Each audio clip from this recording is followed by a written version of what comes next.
Brooke completed a Bachelor of Economics from UWA plus honours with first class honours. Congratulations. Now he's working as a corporate finance consultant at Paxson Group. I would say I was stumbling around in the dark in terms of what a career looked like for me and what I actually wanted to do. I really enjoyed the social aspect of university, and at the time I'd probably been listening to the wrong people giving me advice, saying all you really needed is just to pass in your degree and then things will work themselves out, sort of thing.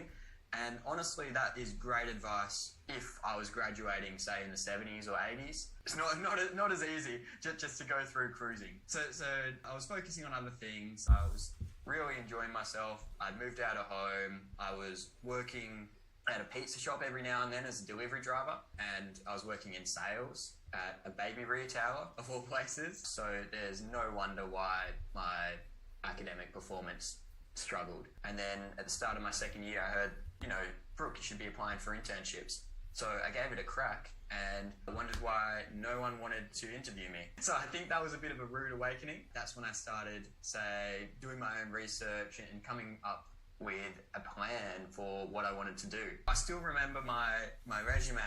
It had little pictures on it. Oh my goodness. But yeah, at the time I just didn't know. And then in terms of my application approach or internship approach, it was spray and pray, going on a website like grad jobs and then just applying for all the ones that looked cool and then wondering why I didn't hear back. Not necessarily putting together the best tailored cover letters, etc. It wasn't very targeted. I never made a list. I didn't have the Excel sort of system that I had later on when I was applying, and they were all applying through the front door as well. So that's a key thing that I'm sure, you taught me this actually. If you just apply through stage one of the filtering process, then you've got the highest likelihood of being filtered out. The odds weren't necessarily in my favour, and I wasn't stacking them in my favour. But then I took a step back, and I also got a professional coach who was a really great guy.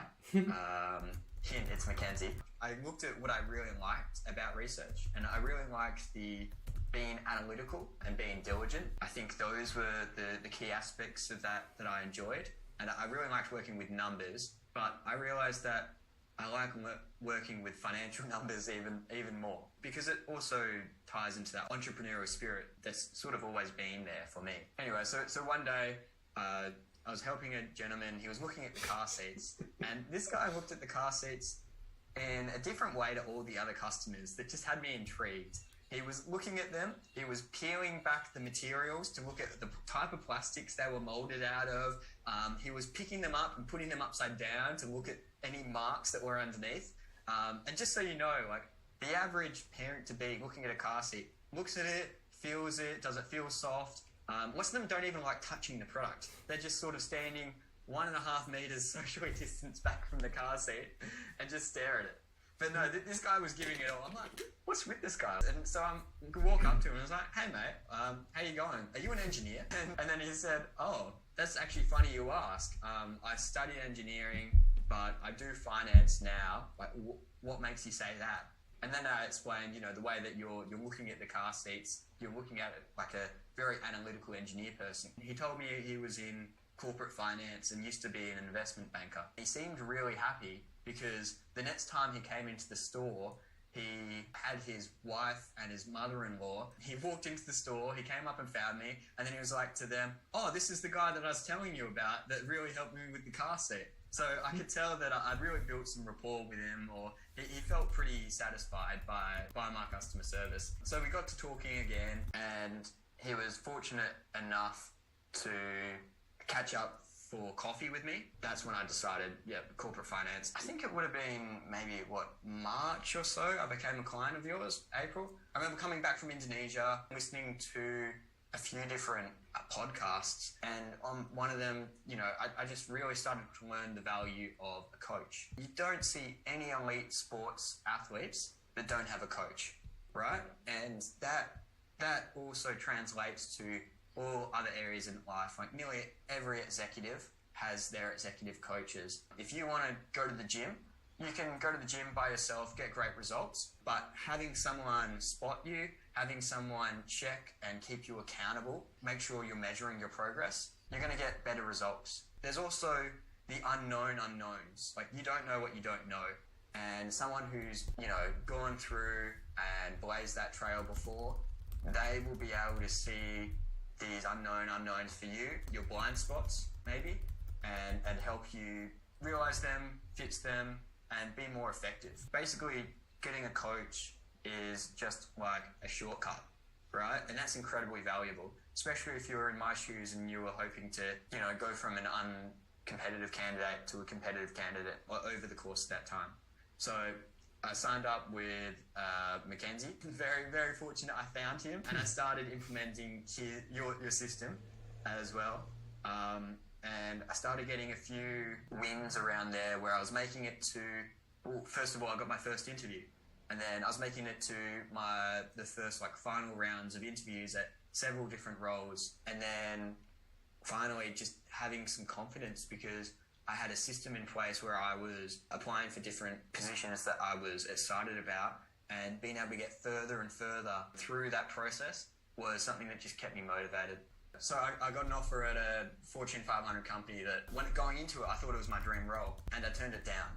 So here's why. It was at an automotive manufacturer. Like I mentioned earlier, I was really into cars. I loved driving cars. So I thought, what better to blend two passions than apply for a finance role at an automotive manufacturer. One thing that they were telling me about when they were really selling this role to me was that if you get this role, we will provide you with a brand new sports car with fuel, maintenance, and insurance all included. And I thought, this is awesome, right? I received a call from HR offering me this position, and they're expecting me to move to another state to work for them. The salary was very competitive, so I was considering taking the offer anyway. But because I sort of had the backup of getting into honours, so I thought that I would turn down the role and risk it and just go. I didn't find out whether or not I got into honours until 4 weeks later. So those whole 4 weeks, I thought, have I made a mistake here? What if I don't get into honours and now I've got no backup plan and I've got to go back to square one of interviewing? But fortunately enough, it was the right decision. I made it into the honours program, and looking back on it, it was the right decision to turn down that role. Even though, it would have been a fantastic role, and I met some of the team that they seemed great. Actually, I do remember calling you 20 minutes after getting off the phone with HR, and I started writing down, a SWOT analysis of this offer for me in my position. And then I called Mackenzie and I'm like, Mackenzie, what do I do here? My gut's telling me that this is a bad decision or whatnot, but I've got this shiny new object syndrome that's telling me I really want to take this job. The sensible decision was there in the end. And then, going to fourth year, doing my honours, started getting into different interviews. I remember there was an economist role, but at a trading firm that I made it into the final rounds. Incredibly competitive. It would have been a phenomenal role. There was a restructuring firm that I made it into the final rounds of. I'd made lots of connections at the firm. When I applied for the role, I'd already known the HR manager, already knew the managing directors. They just put me straight through for the interviews. So that was awesome. And I think there were two different roles that came up. And once again, these weren't front door applications. So the first role was a partner at a Big Four. I followed up with the partner, and it went straight into an introductory interview with two consultants at that firm. And then following that, I had an interview, I think it was a manager and a senior manager around that level, which would have been followed by a partner interview. So that was a very straightforward process. It literally was me emailing the partner, and then the other role, which is my current role now at Patson Group in corporate finance, I was at one of those man-cow networking events. I was talking to a bunch of people. One guy I met, funnily enough, I'd run into him then because I'd cold messaged him on LinkedIn about 6 months earlier. He remembered me, and then he asked me, Brooke, what are you doing now and what do you want to do? And I said, look, I'm really interested into corporate finance. I think that after trying all these things out, this is definitely what I want to do. And then I said, what do you do? And he said, oh, well, Brooke, I'm in corporate finance. Would you be interested in a role at our firm? And he then introduced me via email to HR at his firm, which went straight into an interview and then into another interview. And I remember that I got the offer for Patterson Group about 2 hours before I had the interview with the manager and the senior manager from the Big Four. And it was on a Friday, and I'm like, I can't cancel this interview, a couple hours before. So I'll go in there, I'll use the opportunity to learn a lot more about what they're doing.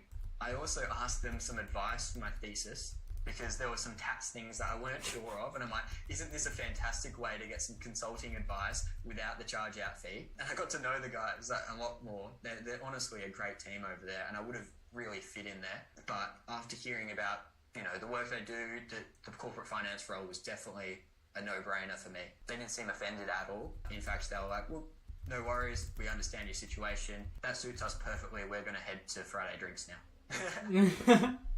I think that I just learned a lot about myself in that whole crazy process. This isn't just relating to, say, careers. I think it just relates to, say, what sort of lifestyle you want and how you're going to get that, and what's important to you and how you prioritize that. In order to really show any growth, you need to be uncomfortable. So you really need to step outside your comfort zone. Always just focus on that incremental improvement.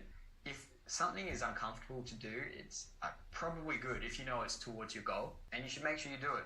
And the feeling you'll get actually when you reach that goal will be phenomenal, and the motivation you'll get will be crazy. Coming up with something that you think you can't do and then doing it is just such a crazy impact on your mindset. You really just have to double down. Like you know that this process, if it's a credible process that you've come up with through like researching it well, or you've gotten someone who has credibility that's told you this is the process you should be doing and it's specific to your circumstances, you really just need to make sure you commit to it, because the outcomes, they will follow, but they don't follow in a linear way, and they're not always visible. So you could start, let's just use grad jobs, right? Because there's so much unseen things. You could start applying for a grad job and be at, let's say, level 0, and you send in your application and HR are, they're screening it within 3 seconds. Let's say that happens and you've got a 1 in 1,000 chance of actually being successful. Then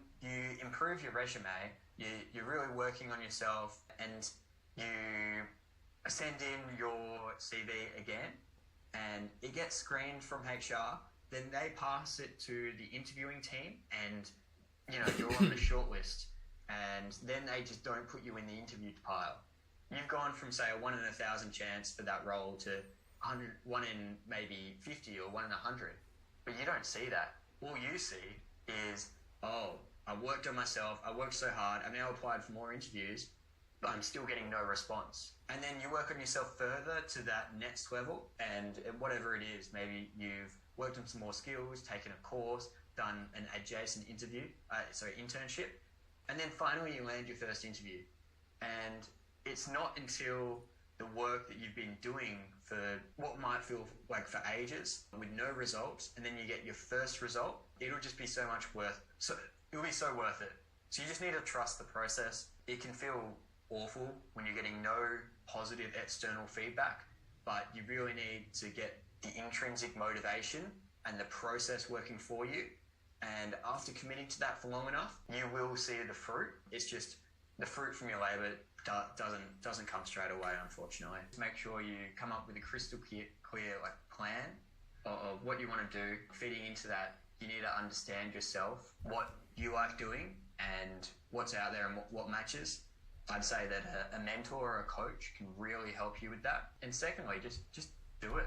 Just go out there and do it. It sucks at first, but as you start getting that positive feedback later on, it's an awesome experience, and it's really worthwhile. If anyone has anything that they want to reach out to me and ask about, you can always just get me on LinkedIn. But what you're doing with grad jobs, the amount of people you help, the amount of impacts that you're making in people's personal life is phenomenal.